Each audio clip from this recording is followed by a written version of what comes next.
FK, so tell us, how do you approach the emotional side of letting go in succession planning?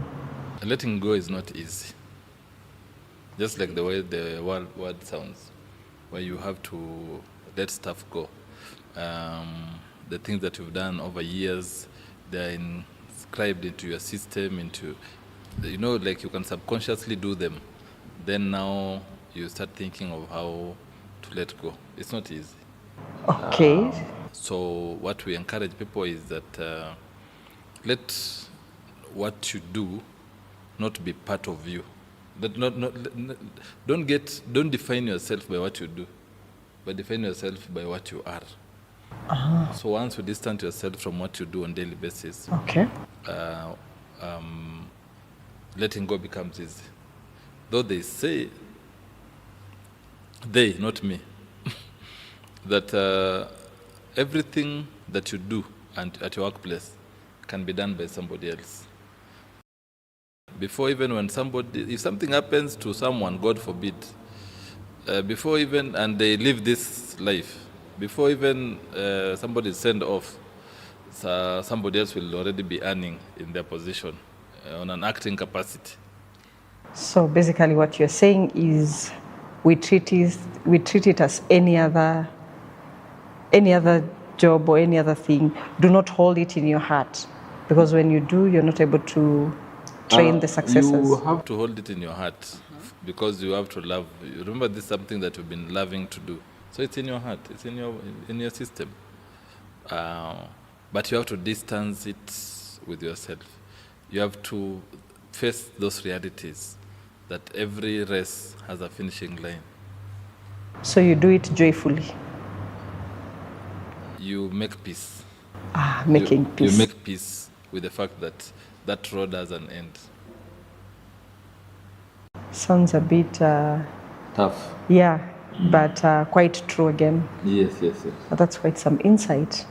There are people who don't like showing others what they do at workplace. You find that things can't move when they are not around. Like when they're on leave, things are not happening. Everything stops that they are handling. And they take pleasure in being called to be asked things about workplace. How do we do this? How do we do this? I pity those people because they don't know that they are very replaceable. So if there are people who are willing to learn what you are doing, please show them willingly, openly. That releases you now and makes you ready for the next position when it's available. It may be in the same place or another workplace. So show people, teach people what you do.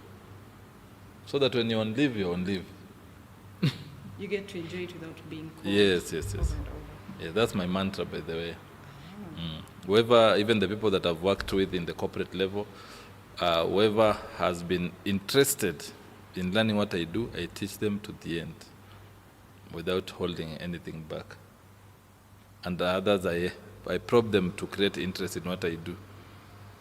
Nice. Yes. Nice, thank you. So the other question then is, how do you train the next generation of leaders? How do you get them? How do you train them? What do you have in mind as you train them? First is to cultivate interest in what you're training. When somebody has interest in what they want to learn, then learning is halfway done.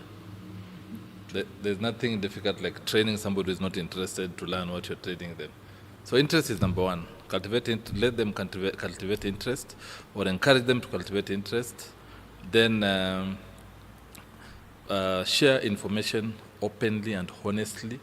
Don't give people instructions, do this. But tell them why they have to do what you want them to do. Explain to them the repercussions when the stuff you need them to deliver comes in late. Let them know the how, the why they have to do.